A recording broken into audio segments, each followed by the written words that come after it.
If you have been looking at towns that may be just north and west of Worcester, you've probably come across Holden, Paxton, and Rutland. These are close to each other geographically. They're all quieter, more rural than Worcester itself, and they look pretty similar, New England towns with nice neighborhoods, but they are not the same town. So depending on what you're looking for, one is probably a much better fit for you than the other two may be. And I've lived in this area in central Massachusetts for my whole life, except for when I lived in Manhattan for 6 years. So I work these towns regularly as a real estate agent, and I'm going to give you my honest comparison, what each town really feels like, what the housing market looks like, the schools, and who each one is really a fit for. So again, I'm Annie Oakman. I'm a local real estate agent here in central Massachusetts. I service all of Massachusetts and Connecticut, and I work with buyers all across the state to find the right property for them. And I look forward to helping you through the process as well. So let's first kind of orient ourselves. So all three of these towns sit just northwest of Worcester. Holden's the closest. You can be in Worcester from Holden in about 10 to 15 minutes. Paxton is a little bit further, smaller, and it borders Holden to the west. And then Rutland is the furthest one out, 20 to 25 minutes from Worcester. And that's really a lot more rural. So the other two are not quite as rural as Rutland. So this is what all three of these share, like what they all have in common.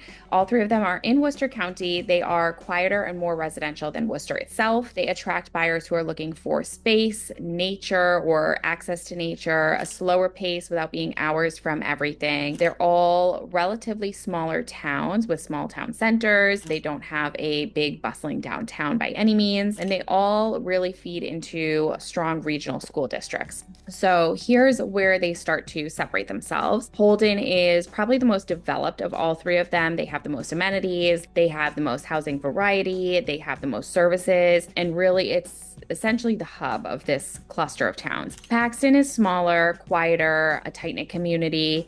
People really love Paxton that have moved there. I know quite a few people actually from Auburn that have moved to Paxton, one of the highest rated school districts in the region relative to its size. It's a really beautiful place, lots of open space. You've got frontage to the Wachusett Reservoir, you've got Moore State Park, and they've got a lot of New England character as well. And then Rutland is the most rural of the three, lowest density, largest lots, the most land. If you're looking for acreage, horses, barns, big yard, Rutland is where you're going to find it at a reasonable price. All right, let's start with Holden. So Holden is the largest of these three towns. It really functions most like a traditional suburb. They've got multiple grocery stores, good restaurants, solid medical access, rec center. They've got a town pool, youth sports programs, just full infrastructure of family-oriented community. For housing, they have a wide variety of properties.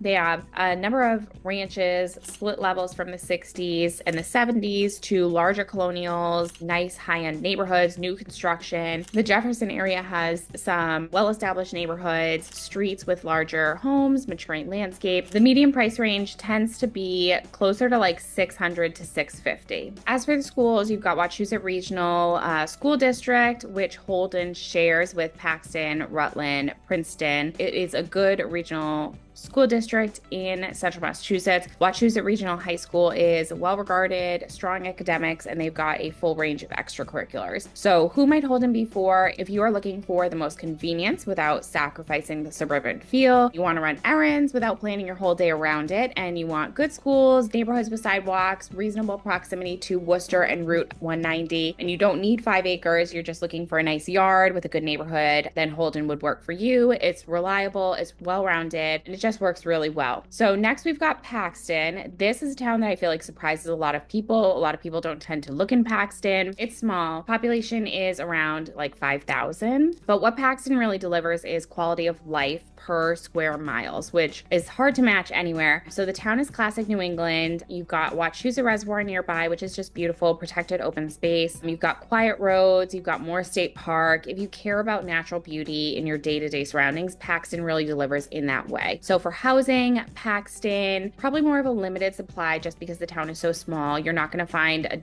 dozens of homes for sale at any given time. Inventory moves slower there. Competition for the right home, honestly, it can get tough. So what you tend to find would be well-maintained homes on good-sized lots. Median prices generally run around like 450, but they can go upwards to like 575,000. Whereas Holden is going to be slightly more. I mean, you're upwards of like 699 in Holden. So Paxton, you're going to have slightly lower price range. Schools, of course, you're going to be the same, Wachusett Regional, but there's also Paxton Center School, which is the elementary school. In regards to commuting, Paxton is slightly less convenient than Holden, but I will say Holden has Main Street, which Holden's Main Street, a lot of people don't love, gets pretty backed up. So you've got that to think about in Holden as well. If you've got to go off of Main Street, you're going to be stuck in a little bit of traffic there. So for Paxton, town is, you're going to be going into Holden or Worcester for your shopping. So your groceries, that kind of thing, it could be more than a 10-minute drive. So that's definitely worth knowing. So who is Paxton good for? Really the buyer who's looking for more natural beauty, a community feel, the school quality, and someone who is okay with less convenience in exchange for those things. So it's a town, honestly, where people tend to stay. And once you get in there, you would definitely understand why. Okay, now let's talk about Rutland. Rutland's population is closer to 9,000, more of a rural, spacious feel. So Rutland is definitely different than Holden and Paxton. Rutland is where you're really going to find land. So half an acre, 1 acre, 5 acre lots, horse properties, barns. Your house is going to be set farther back off the street, that kind of thing. So you've got a mix of older New England homes, you've got ranches, colonials, some newer construction on larger lots as well. So you do have some newer construction neighborhoods, but because of the land, you often get significantly more for your money than you would in Holden or Paxton. Median home prices are around the $500,000 mark, but you could see a little bit lower or of course higher depending on where and what you're looking for, but definitely could find some lower priced housing, more affordable housing there as well. One thing I always like to tell buyers in Rutland is that wells and septic are more common here than town water, town sewer. So some people prefer town, some people prefer well and septic. Everybody's a little bit different, but I mean, anywhere in Massachusetts, you could be dealing with a well and a septic,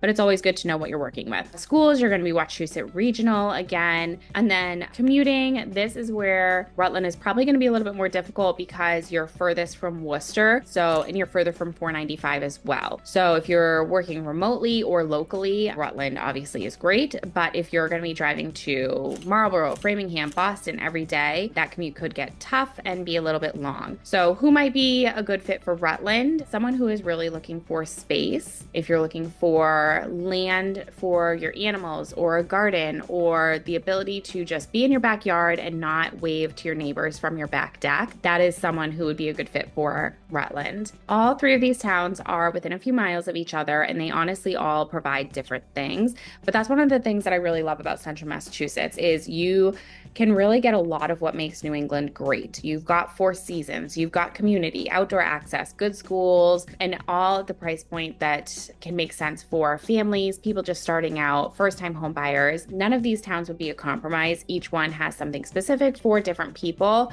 So really the key is knowing what is right for you, what it is that you're looking for. And I'm happy to talk through those things with you as well and find out what town might be best for you, whether it is Holden, Paxton, Rutland, or maybe it's Auburn, Grafton, Northborough, Shrewsbury.